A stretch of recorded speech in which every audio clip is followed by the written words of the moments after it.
अब abdominal examination किन किन कंडीशन में करना होता है? फॉर एग्जांपल कोई आपके पास मैस है, कोई टेंडरनेस है, पेन है, पेशेंट इसके साथ आ जाता है। डिफरेंट केसेस है, जैसे पेंक्रियाटाइटिस है, कोलिसिस्टाइटिस का केस है, अपेंडिसाइटिस का, या कोई मैस है, अपेंडिकुलर मैस है, ठीक है, एब्डोमिनल मैस है। इन सारी कंडीशन में हमें एब्डोमिन का एग्जामिनेशन करना पड़ता है। तो आज हम देखते हैं कि इसमें कौन कौन से स्टेप्स होते हैं, कैसे करना है और इसमें इसको डिस्क्राइब कैसे करना है। तो स्टार्ट करते हैं। अच्छा, आप सबसे पहले हम इस चीज़ में क्या करेंगे, जाके कंसेंट लेंगे। अस्सलाम वालेकुम, मेरा नाम डॉक्टर मासूम है, मैंने आपके पेट का मुआयना करना है, उम्मीद है आप ताबन करेंगे। अब इसमें सबसे पहली चीज़ होती है हमारे पास एक्सपोजर है।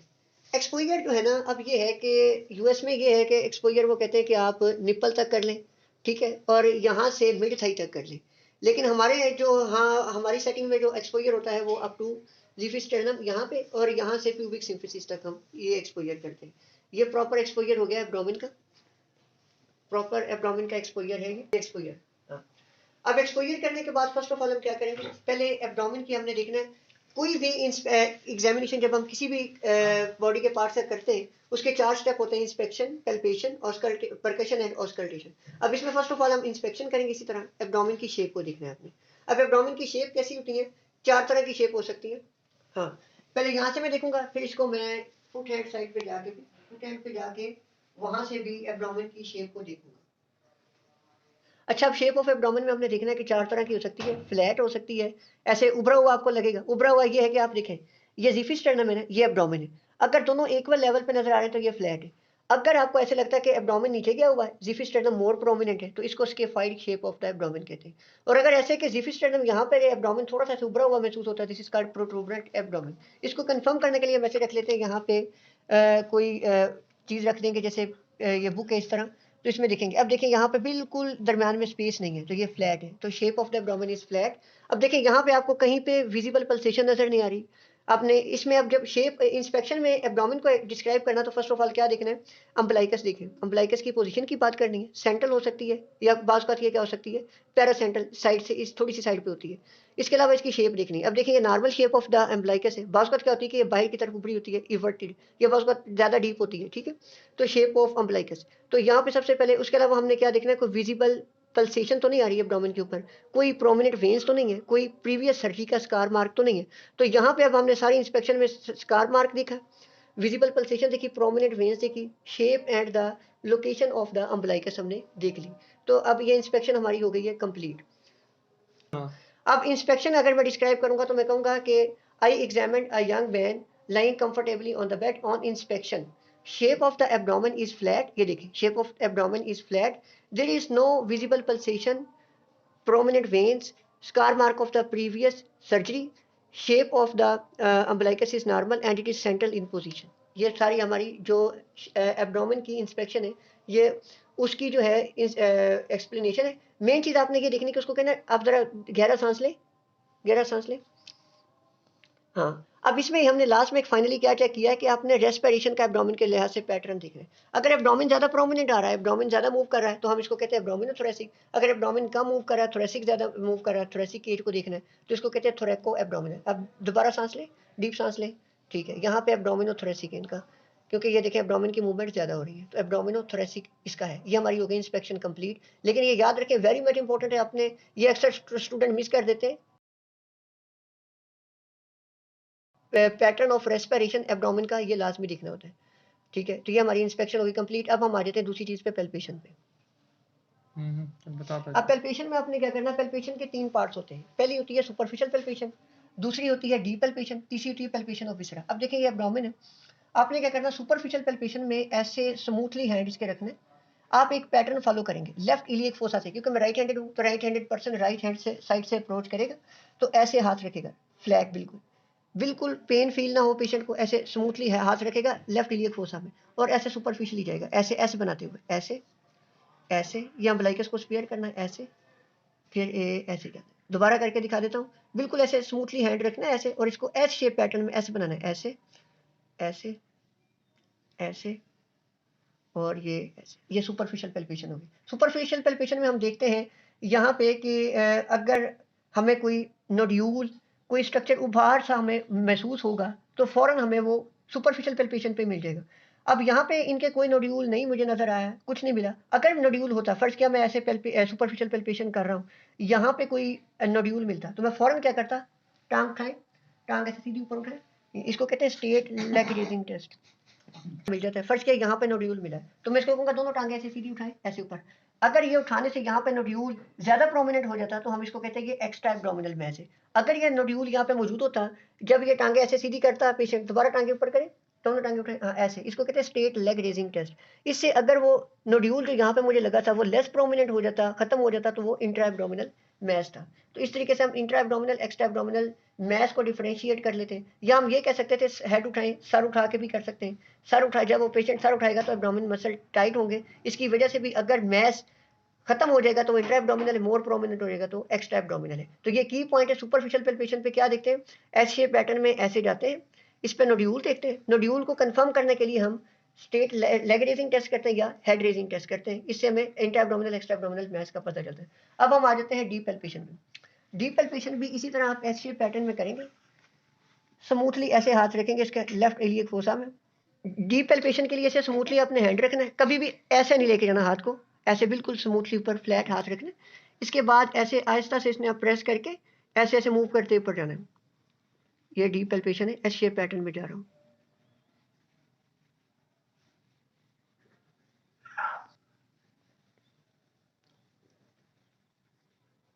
ये डीप पेल्पेशन हो गई। अब डीप पेल्पेशन के बाद हमने करनी है पेल्पेशन ऑफ द विसरा। अब डीप पेल्पेशन में आपको क्या पता चलेगा, डीप पेल्पेशन जब भी आपने करनी है, फर्स्ट किया मैंने यहाँ से स्टार्ट की है, तो मैंने जो है जब ऐसे हाथ रखा है इसके ऊपर, इसको ऐसे टच किया है, ऐसे डीप पेल्पेट किया है, तो पेल्पेट करते वक्त क्या करना है, मेरी जो नज़र है वो पेशेंट के फेस पे होनी चाहिए। अगर टेंडरनेस होगी तो उसका फेस से पता आपको चल जाएगा। तो ये डीप पेल्पेशन आपने देख ली। डीप पेल्पेशन से आपको टेंडरनेस का पता चल जाएगा कि किसी एक क्वाड्रेंट में, ज़्यादा क्वाड्रेंट में किस तरह की, किस पोर्शन में टेंडरनेस है। अब इसके बाद आ रही थी palpation of the deep viscera. Deep viscera में मेनली हम करते हैं लिवर की, स्प्लीन की, और उसके अलावा हम करते हैं उसकी किडनी की। अब लिवर के लिए आपको बताऊं कि लिवर यहाँ पे होता है, तो यहाँ से जब ये इसकी साइज बढ़ता ना तो ऐसे नीचे आता है ऐसे। तो हमने जब इसकी पेल्पेशन करनी डीप तो यहाँ से स्टार्ट करनी राइट इलियक फोसा से ऐसे। यहाँ पे जब जाना है ना तो पेशेंट को कहना सांस ले, इसका बॉर्डर डीप सांस ले। जब ये सांस लेना आपका हाथ है अंदर से। अच्छा, लीवर की पेल्पेशन हो गई। अब इसके बाद हमने करनी है स्प्लीन की पेल्पेशन। स्प्लीन जब है ना यहाँ पे होता है नॉर्मली लेफ्ट हाइपोकॉन्ड्रियम में, तो जब ये इसका साइज बढ़ता तो ये ऐसे आता है नीचे ऐसे। तो हम इधर से राइट इलियक फोसा से ऐसे जाएंगे डायगोनली। ये देखिए, ये डीप पेल्पेशन कर रहा हूँ स्प्लीन के लिए। यहाँ पे ये स्प्लीन के लिए डीप पेल्पेशन की है। तो अब इसके बाद हमने करनी है किडनी की पेल्पेशन। किडनी की पेल्पेशन के लिए क्या करना है कि आपने अपना जो है वो लेफ्ट हैंड ऐसे रख लेना, राइट हैंड से ऐसे जाना नीचे, थोड़ा इधर थोड़ा सा, हाँ ऐसे। आपने इस हाथ को कुछ नहीं करना, पीछे से ऐसे टच करना है, पीछे से ऐसे। जब टच करेंगे ना तो किडनी आके इस हैंड के साथ टच करेगा। किडनी को कहते हैं बेलोटेबल ऑर्गन्स। जब हम ऐसे पीछे से प्रेस करते हैं तो इस हैंड के साथ आके किडनी टच करेगा। तो इस तरह हम इसको किडनी को पेल्पेट कर लेते हैं। अब नॉर्मल इंडिविजुअल है तो इनमें सारे फिसरा जो है नॉर्मल साइज के, ठीक है। इसकी ये कमेंट आपने लाजमी करना। पेल्पेशन में इसके बाद हम ब्लैडर देख लेते हैं। अच्छा, अब इसके बाद पेल्पेशन को डिस्क्राइब कैसे करना है। On palpation, first of all palpation पे आपने क्या देखना होता है, टेम्परेचर देखना होता है और टेंडरनेस देखनी होती है। On palpation temperature of the abdomen is comparable to the other parts of the body. अब इसका टेम्परेचर कंपेरेबल है। अगर टेंडरनेस मुझे मिलती, फर्ज किया यहाँ पे मुझे टेंडरनेस मिलती, तो मैं कहता कि epigastrium, there is a tenderness in the epigastrium and our remaining quadrant of the abdomen are non tender. तो इसकी डिस्क्रिप्शन ऐसे बतानी होती है। इसके बाद फर्ज किया कोई ये ऐसा पेशेंट होता है जिसमें लिवर थोड़ा सा साइज उसका बड़ा हुआ है, तो border of the liver is palpable, इस तरह बता देते हैं, या किडनी इज पेल्पेबल या स्प्लीन इज पेल्पेबल। तो पेल्पेशन को दोबारा समराइज कर रहा हूँ। On palpation temperature is comparable to the surrounding skin, number 1। Number 2 पे there is tenderness in the epigastric region, remaining quadrant are non tender, ये बता देना। फर्ज किया अगर इसमें हिपैटोमेगाली होती तो liver is palpable and remaining viscera are of normal size. यहाँ पे फर्ज किया आपको मैस है, डी पेल्पेशन पे मिल गया। There is a mass on palpation, there is a mass in right iliac fossa. अब फिर जब मैस आ जाता है ना तो मैस में फिर आपने अजाफी चीजें बतानी होती है। अब फर्ज किया यहाँ पे मैस मिल गया, तो फर्स्ट ऑफ ऑल आपने देखना है कि मैस की एग्जैक्ट लोकेशन इलियक फोसा में। दूसरी चीज आपने उसको टच करके देखना है उसके ऊपर की स्किन कैसी पिंचेबल है कि नहीं है, स्किन। उसके बाद आपने उसको मूव करके देखना। अब मैस की मोबिलिटी 2 तरह की हो सकती है। ऐसे-ऐसे मूव करता है साइड टू साइड हॉरिजॉन्टल या ऐसे वर्टिकल मूवमेंट हो जाए, ठीक है? तो मोस्टली अगर कोई जीआईटी का पार्ट है ना, तो वो हॉरिजॉन्टली ट्रांसवर्स मोटिलिटी होती है उसकी। ठीक है सर। जीआईटी का अगर कोई लेट्स सपोज ट्यूमर अराइज कर रहा है, तो वो ऐसे मूव करेगा side to side. Motility check कर लेनी है। उसके बाद आपने देख लेना है कि उसके बॉर्डर जो है वो पल्पेबल है कि नहीं है, शार्प है कि नहीं है। मतलब फिर फॉर एग्जांपल बात पता चलता है उसके बॉर्डर का नहीं पता चल रहा, आपको वैसे मैच फील हो रहा है। तो मैच में क्या-क्या चीज़ें देखते हैं, साइट, मोटिलिटी, ठीक है, मोबिलिटी उसकी देखते हैं कि हाँ, स्किन पिंचेबल है कि नहीं, ठीक है, और उसके अलावा उसकी टेंडरनेस देख लेते हैं, मैच टेंडर है कि नहीं है, साइज भी, मैच का साइज देख लेते हैं। अब फर्ज किया मुझे लगता है यहाँ से स्टार्ट होकर यहाँ तक आ रहा है, तो आप रफली देख लेंगे कि उसको मेजर भी कर लेंगे, तो आप कह देंगे 2 into 3 centimetre match in the right iliac fossa which is non tender and mobile, ठीक है, मोबाइल साइड टू साइड या अपसाइड डाउन, ऐसे आपने कह देना। परकशन में आपने इसके कोऑर्डिनेट बना लेने, ऐसे रख लेना। अब एब्डोमेन की जो एब्डोमेन में जीआईटी होती है, गट, वहाँ पे एयर होती है, तो वो रेजोनेंट होते हैं। ये देखिए, ये रेजोनेंट है,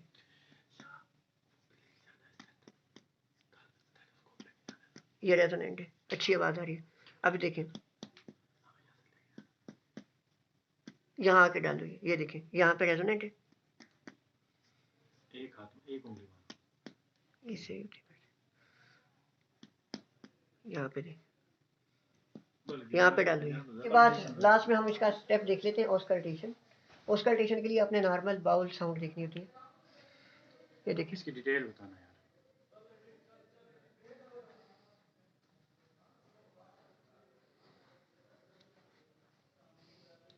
अगर फॉर एग्जांपल ये नॉर्मल है, तो इनमें नॉर्मल साउंड रहेगी ऑस्कल्टेशन की।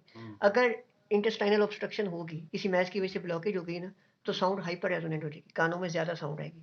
अक्सर कार्सिनोमा का पेशेंट है, कोई क्रोनिक केसेस का ऑब्स्ट्रक्शन का केस है, कोई स्ट्रिक्चर का पेशेंट है जिसमें इंटेस्टाइनल ऑब्स्ट्रक्शन होती है, तो उसमें ये आ जाती है।